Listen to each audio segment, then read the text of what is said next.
Guys இன்னைக்கு என்ன guys பண்ண போறோம்னு பார்த்தீங்கன்னா லெட்ஸ் ஓகே. இப்போ நீங்க ஒரு ஸ்டாக்ல இன்வெஸ்ட் பண்றீங்க. லெட்ஸ் ஏதோ ஒரு ஸ்டாக் இன்வெஸ்ட் பண்றீங்க. லைக் இந்த ஸ்டாக் இப்படியே மேலே போயிட்டு இருக்கு. பை த டைம் ஏதோ ஒரு கிராஷ் வருதுன்னு வச்சுக்கோங்களேன், கோவிட் கிராஷ் சம்திங். அதனால இந்த கிராஷ்ல மார்க்கெட் கீழே வந்துருச்சு. ஓகேவா? அப்போ நீங்க ஒரு 20 lakhs இன்வெஸ்ட் பண்ணியிருக்கீங்க. பர்டிகுலராக ஒரு ஸ்டாக்ல இன்வெஸ்ட் பண்ணிக்கிறேன்னு வச்சுக்கலாம்.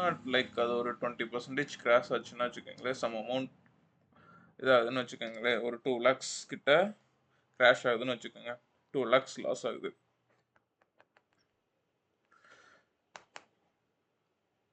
ஓகே, லைக் ஆல்மோஸ்ட் ஒரு 5 lakhs லாஸ் ஆகுதுன்னு வச்சுக்கலாமே. லாஸ் 5 lakhsன்னு வச்சுக்கோங்க. ஓகேவா? இப்போ உங்களோட கேபிட்டல் 15 lakhல தான் இருக்கும்.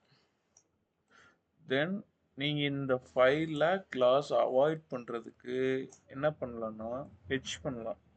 ஓகேவா? ஹெட்ஜ்ன்னு சொல்லுவாங்க. எப்படின்னா பெரிய பெரிய ஹெட்ஜ் ஃபண்ட்ஸ்லாம் என்ன பண்ணுவானுங்கன்னா, லைக் அவனுங்க இன்வெஸ்ட் பண்ணியிருக்கிற ஸ்டாக்ஸில் ஒரு ஆப்ஷன் கான்ட்ராக்டை பை பண்ணுவானுங்க ஆர் செல் பண்ணுவானுங்க. அவனுங்க இஷ்டத்துக்கு என்ன வேணாலும் பண்ணுவானுங்க. ஓகேவா? நீங்களும் இந்த மாதிரி ஹெட்ஜ் பண்ணணும்னு நினச்சிங்கன்னா, லைக் லெட்ஸே இப்போ நீங்கள் ஐடிசியில் ஒரு ஸ்டாக் வாங்கியிருக்கீங்க, அது கீழே இறங்க போதுனா நீங்கள் அங்கே புட் ஆப்ஷன் ஐடிசி 320ன்னு சொல்லிட்டு சம்திங் அந்த ஸ்ட்ரைக் ப்ரைஸை சூஸ் பண்ணி நீங்கள் பை பண்ணியிருப்பீங்க. மார்க்கெட் கீழே இறங்கும் கோவிட்னால அப்படின்னு சொல்லிட்டு நீங்கள் பை பண்ணியிருப்பீங்க. பட் அது ட்ரேடராக இருந்தால் அது மேனேஜ் பண்ணுறதுக்கு ஈஸி. பட் ஆனால் நீங்கள் ஒரு இன்வெஸ்டராக இருக்கீங்கன்னா இந்த மாதிரி புட் ஆப்ஷன் கால் ஆப்ஷன்லாம் போட்டுட்டு குழப்பிட்டு இருக்க முடியாது. ஓகேவா? சிம்பிள். இதுக்கு நீங்கள் நேச்சுரலாக ஒரு ஆப்ஷன் இருக்குது ஹெட்ஜ் பண்ணுறதுக்குன்ட்டு. அதான் கோல்டு. என்னன்னா நீங்கள் என்ன ஸ்டாக் மார்க்கெட்டில் என்ன இன்வெஸ்ட் பண்ணியிருந்தாலும் கோல்டுங்கிறது பார்த்தீங்கன்னா ஒரு ஒரு best asset for long term investment. ஓகேவா? அது நீங்கள் பீக் டைம் கோல்டுக்கு எப்போ இருந்துச்சுன்னா லாக்டவுனில் தான் இருந்துச்சு. என்ன சொன்னாங்கன்னா 60,000 வரும்போது எல்லாரும் இது ஹையஸ்ட் ப்ரைஸ், இப்போ யாரும் வாங்க வேண்டாம் வாங்கன்னு சொன்னாங்க. அங்கேருந்து மார்க்கெட் ஏறிக்கிட்டே தான் இருந்துச்சு. ஓகேவா?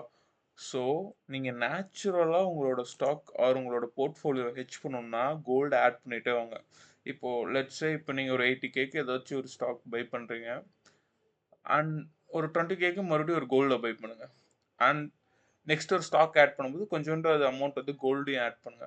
லைக் இந்த மாதிரி நீங்கள் ஆட் பண்ணிகிட்டே வரும்போது உங்களோட போர்ட்ஃபோலியோ ஹெட்ஜ் ஆகிட்டே இருக்கும். ஸோ உங்களோட நேச்சுரலாகவே நீங்கள் உங்கள் போர்ட்ஃபோலியோவை ப்ரொடெக்ட் பண்ணுற மாதிரி. லைக் இதில் கிராஷ் வராதுன்னு கேட்டிங்கன்னா வரும், ஆனால் பெரிய பர்சன்டேஜ் வராது. 20%, 30% கிராஷ்லாம் ஆகாது.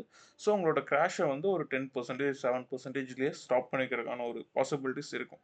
பட் ஆனால் நிறையா சுச்சுவேஷன்ஸ் பொறுத்து அது மாறும். லைக் இப்போ இந்த மாதிரி ஸ்டேட் ஆஃப் ஹார்மோஸ் இந்த மாதிரி ப்ராப்ளம்லாம் வரும்போது ஆயில் ப்ரைஸ் தான் இன்க்ரீஸ் ஆகும். ஸோ அது ஆப்போசிட் கோரிலேஷன். இப்போ ஆயில் ப்ரைஸ் இன்க்ரீஸ் ஆகும்போது கோல்டு டவுன் ஆகும், கோல்டு டவுன் ஆகும்போது ஆயில் ப்ரைஸ் இன்க்ரீஸ். ஸோ இது ஆப்போசிட் கோரிலேஷன். ஸோ நீங்கள் இதை மட்டும் பார்த்துக்குங்க.